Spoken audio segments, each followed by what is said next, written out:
Sri TRS Elangovan. TRS Elangovan. Sorry, TKS Elangovan. Kahe? Okay. Deputy Chairman, sir, this is one legislation which the DMK was demanding for quite a lot time. That legislation has come now. But the one thing is that we don't know many of the acts of this government as a hidden agenda, and we fear that there should not be any hidden agenda behind this amendment. Sir, OBCs are known only to the state governments. Only the state governments can decide on the list of OBCs.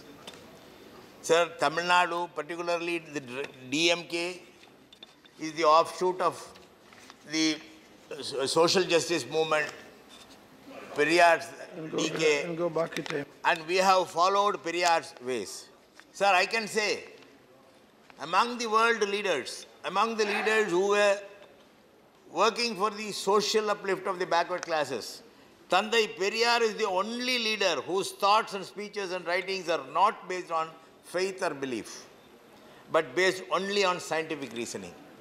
He is the leader who has scientific vision.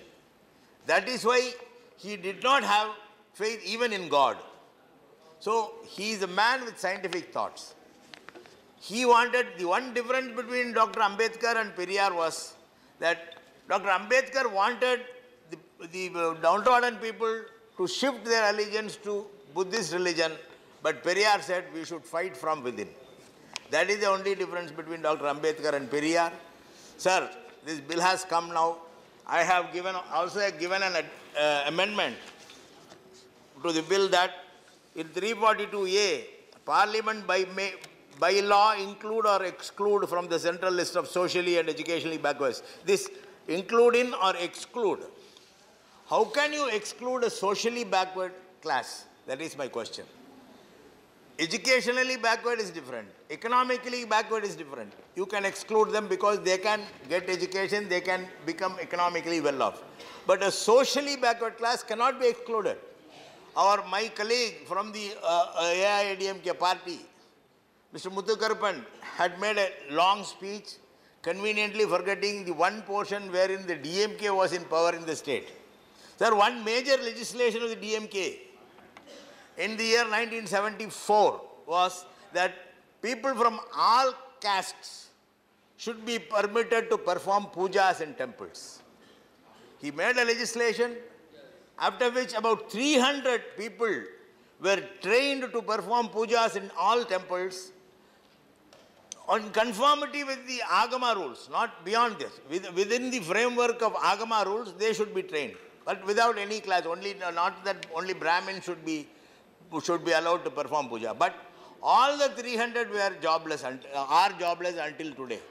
Nobody has taken, they could teach them, they could train them, but they could not make them forward.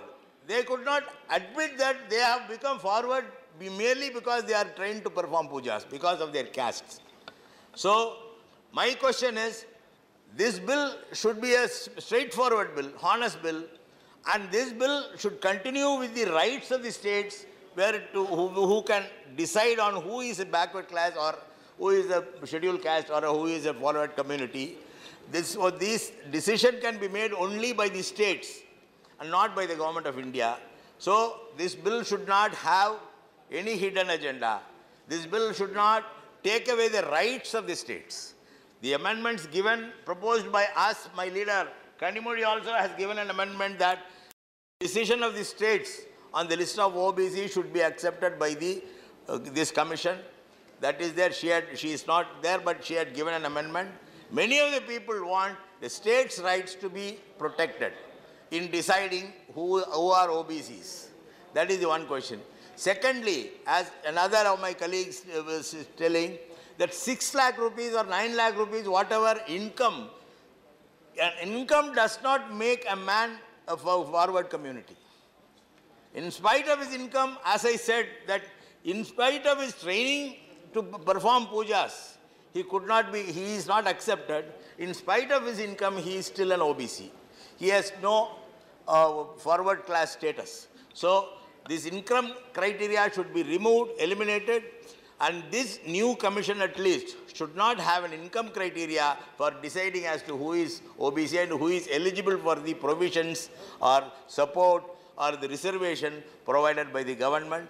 With these words, I think some of the amendments the government should accept, including my amendment. There are other amendments also. These amendments are based to protect the rights of the states in calculating or in deciding as to who is OBC or who is not OBC. So with these words, Thank you. The bill was welcomed.